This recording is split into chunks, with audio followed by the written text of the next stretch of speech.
Using the playbook is very simple for anyone who has at least seen someone using a smartphone, or has seen Minority Report or Ironman, or even used those self-checkout tills in grocery stores. We all know how a touchscreen works, and if you don't, you will by the end of this video just by watching. It's that simple.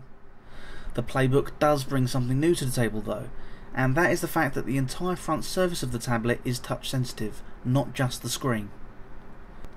Swipe from the black border at the bottom towards the middle of the screen while using an app to leave it running and come back to the home screen. Swipe from the middle of the screen right across the border and you'll switch from app to app in either direction.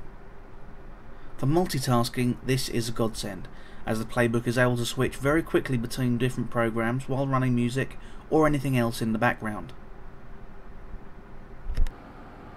Swiping from the top border downwards while on the home screen brings down the main settings menu for the playbook, which contains the usual flight mode, Wi-Fi setting, Bluetooth setting and internet tethering that you expect with any smartphone. It also has an HDMI output, so you can view what's on the screen on the television. Though to be honest, the quality of the screen on the device itself is beautiful. Very crisp, fantastic colours, somewhat poorly displayed in this video. The border swipe gives you the menu on the home screen, but then again, very intuitively once you know that, lets you access an options menu specific to the app you're currently running. So options for your image browser, tabs for your internet browser, that kind of thing. A fantastic feature, though I'm easily amused, is that to close an app you just throw it away. The playbook is indeed very easy to use. Next up is the camera. It shoots at 180p full HD video on both the front-facing and rear-facing cameras, and the still photo quality is also pretty good for snapshots. There is slight lag when you move the camera about, but considering the size of the preview screen and the resolution at which it's being captured, I'd have been surprised had the opposite been true.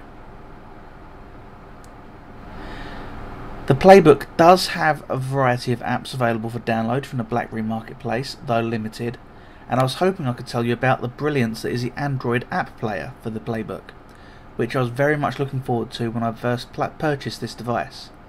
But that particular feature isn't all it was hoped to be.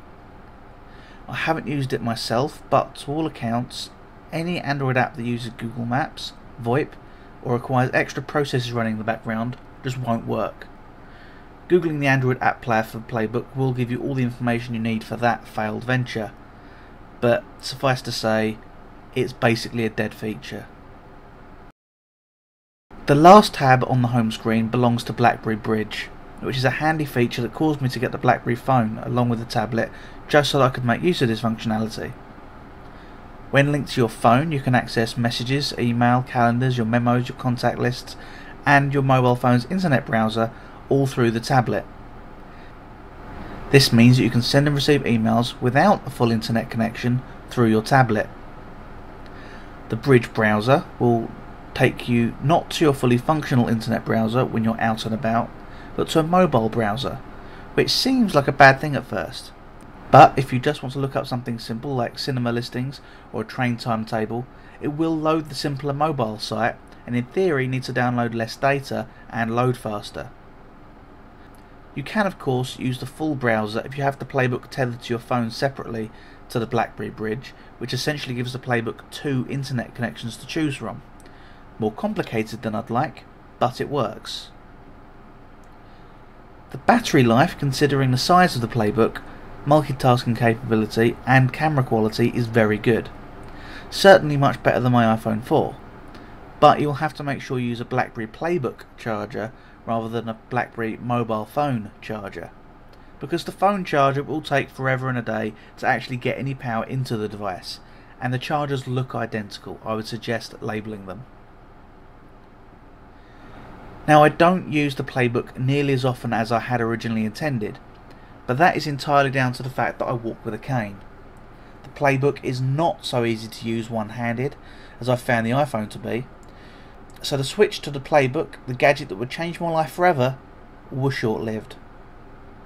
There is no easy way to grip the thing while taking a one-handed photo, for example, which is frustrating to say the least to someone who's essentially minus an arm while walking. I should add too that while most of the time the camera works a treat, in low light it does suffer. It's actually darker on the screen in front of me than it appears on the video you're watching, but that's just my video camera doing some kind of strange voodoo to the image on the BlackBerry screen.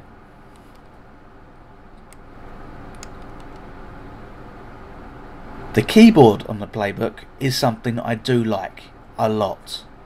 I can type quickly with the iPhone keyboard, but with its larger buttons, the Playbook makes it even easier. It does lack the sophistication of the iPhone's predictive text, which some might say is a blessing, but it should be much easier to avoid mistakes with this keyboard. I use the Playbook for a lot of note taking and can't complain about this functionality at all. So, in the end, if you can walk around with two hands free, or intend to be sitting while using it for much of the time, I recommend it to you wholeheartedly. The fact that you can link it to your BlackBerry mobile phone and acquire much of the phone's functionality is also very, very good. However, with the severely limited use of the Android marketplace, the lack of apps on offer from the BlackBerry marketplace, the ease of use and brilliant user interface just doesn't cut it. At the price you pay for this fellow, you could buy an iPhone 4 or an Android tablet of some kind, and frankly, they would probably be better.